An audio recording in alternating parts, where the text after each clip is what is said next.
Welcome to doctor Maithili's music therapy channel. இன்றைய பதிவிலையும் expressions அவர் பிஹேவியர் இன் சோஷியல் கான்டெக்ஸ்ட் என்ற தலைப்பிலேயே சில செய்திகளை நம்ம பகிர்ந்துக்கலாம். நம்ம எக்ஸ்பிரஷன்ஸ் ஆஃப் பிஹேவியர் அப்படின்னு சொல்லும்பொழுது நிறைய பேர் நினைப்பாங்க, தன்னை யாரும் இகழ்ந்து பேசக்கூடாது அப்படின்னு நினைப்பாங்க. எந்த குரூப்பில் பார்ட்டிசிபேட் பண்ணிக்கிட்டு இருந்தாலும், சாதாரணமாக ஒரு வகுப்பறையில் இருக்கிற மாணவர்கள், ஸ்டூடெண்ட்ஸ் ஏஜில் இருக்கிறாங்க, 10-15 வயசுக்குள்ளே இருக்கும்பொழுது மெட்ரிகுலேஷன் வரைக்கும் ஸ்கூல் ஃபைனல் படிப்பாங்க.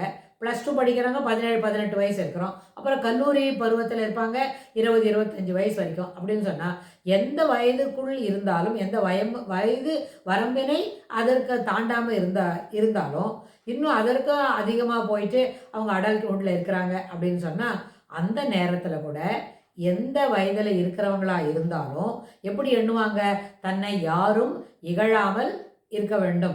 தன்னை இகழ்வதை யாரும் விரும்ப மாட்டார்கள். ஒரு தனி மனிதன், அது தனி மனிதனை தன்னைத்தானே இகழ்கிறதுக்கு இல்லை, இந்த மிட்ஸ்ட் ஆஃப் அதர்ஸ். இப்போ நம்ம பேசுறது எல்லாமே சோஷியல் கான்டெக்ட்ல தான் பேசிக்கிட்டு வரோம். அப்படின்னு சொன்னால் தன்னை யாரும் இகழாமல் இருக்க வேண்டும் அப்படின்னு ஒரு எண்ணம் மனசுக்குள்ளே இருக்கு நம்மளுக்கு. அப்படின்னா அதற்கு ஏற்ப சிறப்பான பழக்க வழக்கங்களை மேற்கொள்ள வேண்டும். நம்முடைய பழக்க நடத்தைகள் எல்லாராலும் கொண்டாடத்தக்கதாக இருக்க வேண்டும்.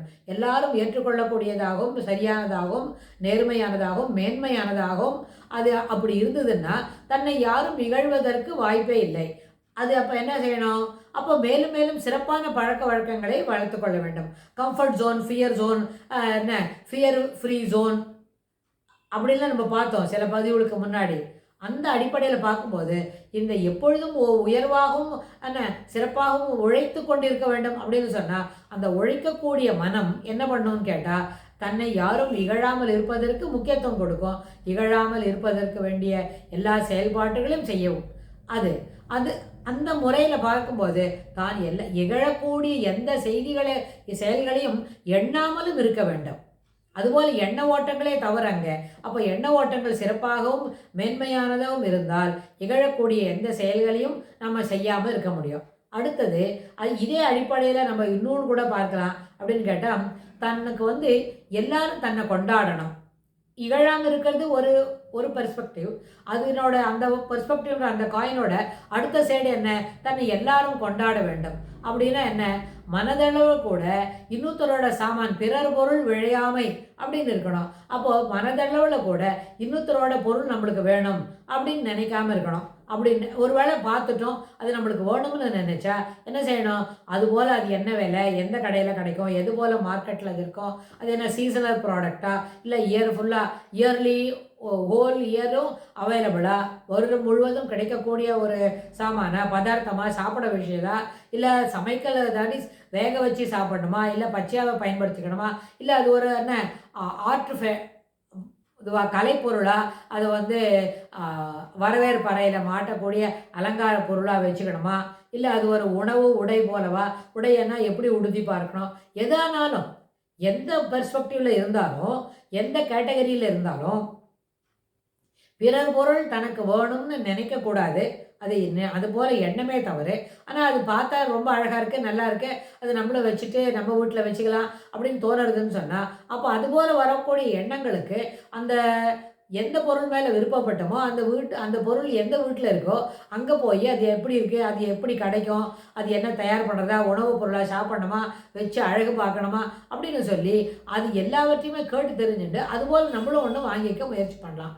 ஆனால் இது தாண்டிடுதுன்னு வைங்க, இது ரெண்டும் இல்லாமல் அங்கே இருக்கிற பொருளே நம்ம வீட்டுக்கு கொண்டு வந்துடலாம் அப்படின்னு நினைக்கும் பொழுது நம்மளோட அந்த சோஷியல் கான்டெக்ட்ஸில் என்ன இருக்குது, நம்மளோட அந்த திருடுறது, அதாவது நம்மளுக்கு இல்லாத சாமானை நம்ம எடுக்கணும்னு நினைக்கிறோம். அதுக்கு அப்படி ஒரு டேக் சொல்ல வேண்டாம், திருடுறதுன்னு சொல்ல வேண்டாம். ஆனால் அது என்னது, நம்மளோடது இல்லை, ஆனால் அது நம்மளுக்கு வேணும்னு நினைக்கிறோம், அதை நம்ம எடுத்துக்கலாம்னு நினைக்கிறோம்.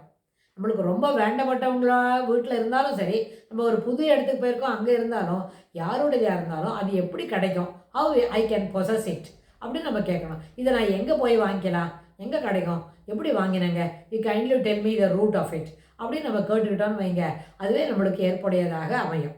அதனால் பிறர் பொருள் விழையாமை என்பது மிகவும் அவசியம். பிறர் இகழாமைன்றது அது ஒரு பெர்ஸ்பெக்டிவ். பிறர் பொருள் விழையாமை என்பது அதனோட இன்னொரு ஆஸ்பெக்டில் நம்மளோட சிறப்பை அது மேலே கொண்டு தரும். ஏன்னா எப்பொழுதும் நமக்குன்னு என்ன உள்ளதோ, நமக்கு என்ன கையில் இருக்கோ, நம்ம அப்பா என்ன வாங்கி கொடுத்தாங்களோ, நம்ம அம்மா என்ன வாங்கி கொடுத்தாங்களோ, இல்லை நம்ம வீட்டில் நமக்குன்னு என்ன இருக்கோ, அலாட்மெண்ட்டில் என்ன வருதோ அதையே வைத்து என்ன பண்ணோம், மகிழ வேண்டும். அங்கனம் மகிழும் பொழுது பிறர் பொருள் விழையாமை என்பது இயற்கையாகவே நம்மகிட்ட வந்துடும். இதை எதையும் பார்த்து பார்த்து அது நல்லா இருக்கு, இது நல்லா இருக்குன்னு சொல்கிறத காட்டிலும் நம்மிடம் இருப்பதே சிறப்பாக இருக்கிறது அப்படின்ற ஒரு செல்ஃப் சாட்டிஸ்ஃபேக்ஷன் வரும். அதாவது இந்த சாட்டிஸ்ஃபேக்ஷன்ற அந்த வார்த்தை இருக்கே, திருப்தி, மன நிறைவு அப்படின்றது இருக்கே, மன நிறைவு சிறப்பாக இருக்கும் பொழுது பிறர் பொருள் விழையாமை என்பது நிகழாமல் இருக்கும்.